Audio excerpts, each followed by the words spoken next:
Well, hello and welcome to another Writerly Witterings with me, Michael Jecks, the tea-drinking author who is discovering just how useful these little DJI microphones are. And it's fantastic. As you can tell, I can turn it on and turn it off from a distance. Today, I'm not going to be talking about a whole load of work. Here's some of it. Here's a load more. Yes, I'm not talking about work. I'm not even talking about microphones. Instead, I thought I'd talk about these things. Now, a good friend of mine recently went off to Italy and visited a shop called mandragora.it in Florence. And he came back with a bunch of goodies for me. And for that, I'm very grateful. Here you go. He knows that I'm doing some research so I could write about to John Hawkwood, because that's going to be the next stage of my Vintner series of books. And so he brought back this, which is a fascinating little history of Uccello, the artist, because Uccello got to be quite well known for doing things such as monuments, and here we have one to Sir John Hawkwood, the very famous mercenary. And John Hawkwood, in case you're not aware, first appears in my books as John of Essex in Blood on the Sand. He continues in Blood of the Innocents, which is what I'm currently editing, and he's going to be one of the main characters in the Vintner series going on. Now, he was a fascinating bloke. He was the son of a tanner, but not a hard-up tanner. His father owned quite a lot of land and so on in Essex. And he materialised. I'm not going to go through his entire life story. I've got books here by a number of different people all about him. And I'm not going to give his complete life history, but basically he ended up in the 100 Years' War fighting very likely at Crécy and Poitiers and elsewhere. And at some point, either he was made a knight because of his courage and boldness and all the rest of it, or equally likely he just took the title of knight to himself. Whatever it was, he finally ended up with the White Company, going into Italy and fighting for the Viscontis, I believe. I think it was the Viscontis who put up the memorial to him. So that's an interesting book. I'm looking forward to reading that. But not only did my friend buy me that, he also bought me this, which is glorious. It's a sketchbook with some wonderful, I don't know if that's going to show up at all, but it's wonderful paper that's got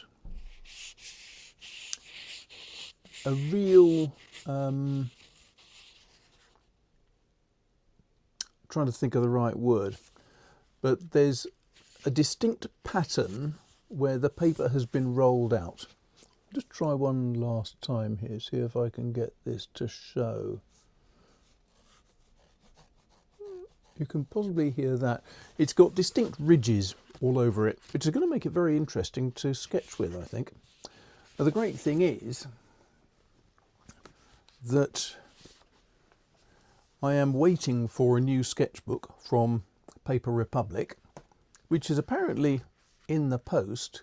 I ordered it last Wednesday, so a week ago today, I think. And I had notification yesterday to say they've posted it, which is a bit of a time, actually. I'd prefer to have had it almost here by now. It's only coming from Austria, it's not a huge distance. But in the absence of that, this is going to be exceedingly useful. Doesn't quite fit my A6 Paper Republic notebook. It's a little bit too large, but I'll live with it. It's only going to be for a few days. What else did he send? Well, he sent me this. Now, I've seen these things before. I've seen them advertised. But I've never actually had one to play with. And what it is it's a Perpetual pencil. And it's really rather splendid. If I read what it says here, Perpetual the pencil is different from others because it's made with 80% recycled graphite. Handy. It doesn't dirty your hands. That's good. And if it falls, it doesn't break. I'm not going to test that, no. It can be sharpened, but even writes when it's blunt. It has its own coloured rubber. Perpetua, recycling while writing. That's what they say. This is called the Cupola del Brunelleschi in Firenze, Florence, which is that diagram. I don't know if that's what they've actually called this version of the pencil as well. Now, usually you have pencils will have a slight difficulty because you put them down on a slightly tilted desk and they'll roll straight off. This has actually got a nice flat section, which means it doesn't. It'll sit on that flat side and stay there.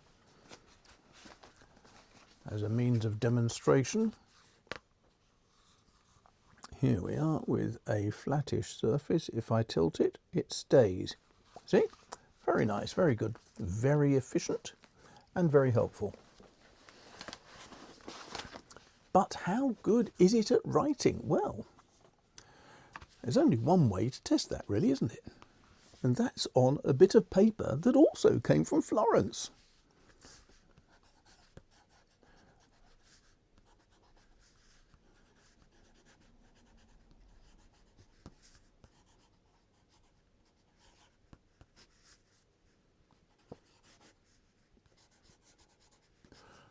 Well, I must admit that looks exactly like a pencil's writing. It's very smooth though.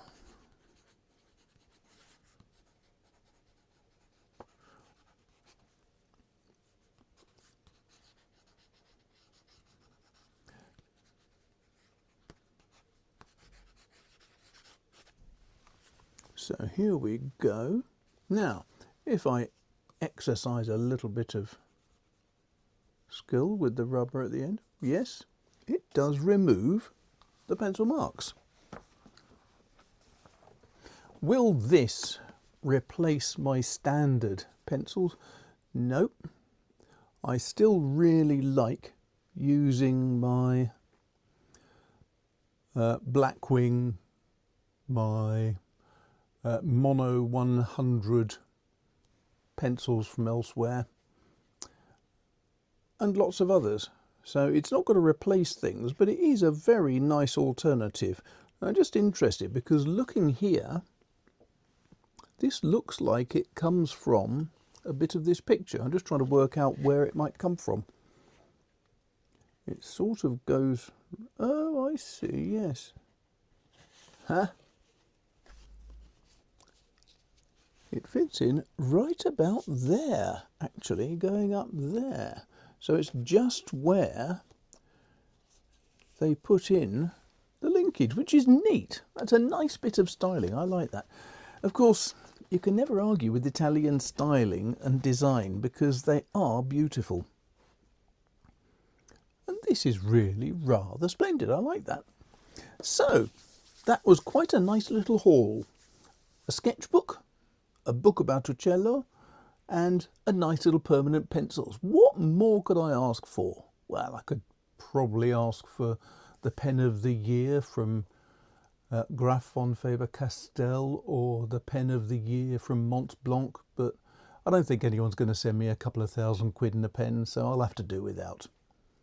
So, what else have I got to mention today? Just one last thing. I know several of you have been out and have bought the Detection Club fountain pen. And if you don't like it as a fountain pen, I know several people who have bought them as rollerballs. They are delightful. They have the list of all the presidents on the cap, and they have a list of all of the first members on the barrel of the pen. They write superbly. They're made by Conway Stewart. They're incredibly delightful to use, and it honours the Detection Club, of which I am the secretary. So it's nice. Why am I mentioning all that? Well, because I just had a book come through in the post, which I wasn't expecting even. And here it is, Playing Dead by the members of the Detection Club. And this is a selection of short stories designed to honour that delightful chap, Simon Brett, who was the last president before the current one, Martin Edwards. And Martin Edwards has edited all of these short stories. He's a very professional editor. And it's got it's got short stories by friends of mine such as Ruth Dudley Edwards, the delightful David Stewart Davies, who very sadly died last year, Michael Z. Lewin, Aileen Templeton, Michael Ridpath, Martin Edwards, Abir Mukherjee, Catherine Aird, Andrew Taylor, John Harvey, Lynn Truss, Kate Ellis, Len Tyler, Simon Brett, obviously, Peter Lovesey, naturally, Michael Jex, well, who else? Anne Cleves, Alison Joseph. There is a whole load of brilliant authors who have written in this, so I have to thoroughly recommend it, even though I won't earn a penny from any sales of this. But don't worry, it'll be a superb read, all in honour of Simon Brett as he hits his 80th birthday and his, I think, 105th book. He's written an awful lot in his time. He's been keeping busy. So, what else have I got to say? Well, no videos of dogs today. I'm afraid I had to go in for an operation yesterday. I say operation.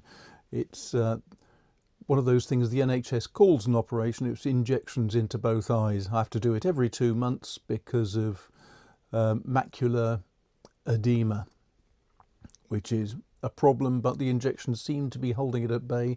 So I'm not going blind as quickly as I would do without them. So I'm carrying on with the injections. It's worthwhile. But apart from that, oh yes, and I have to say I got a letter from the NHS today.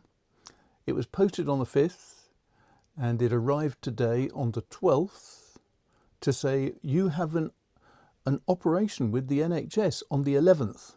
So thank you, Royal Mail, for being utterly incompetent and for holding on to that letter for so long. That was really useful and so highly appreciated. And now, that having been said, thanks a lot for watching. I'm hoping that you can hear me very clearly and that this new microphone is going to make life a great deal easier for you to hear and for me to be able to go out and about, because I've got a dead cat sitting on top of it, and I think that means I can take it out walking, and when I do sketches, paintings, or just generally want to chat while I'm out walking about, I can do so in future without that horrible rumbling, rasping noise that you get when the wind blows over a microphone on an iPhone. So let's just hope it carries on going. Thanks ever so much to all of you who have sent me coffee tokens, tea tokens, who are supporters on Patreon, because without you I wouldn't have this microphone or the ability to start talking so much more sensibly. And that's it. Thanks a lot for your attention, and I'll speak to you soon. Think of me while I'm sitting at my desk and carrying on with this blasted edit. Take care, speak to you soon. Bye. And now I can turn it off from here.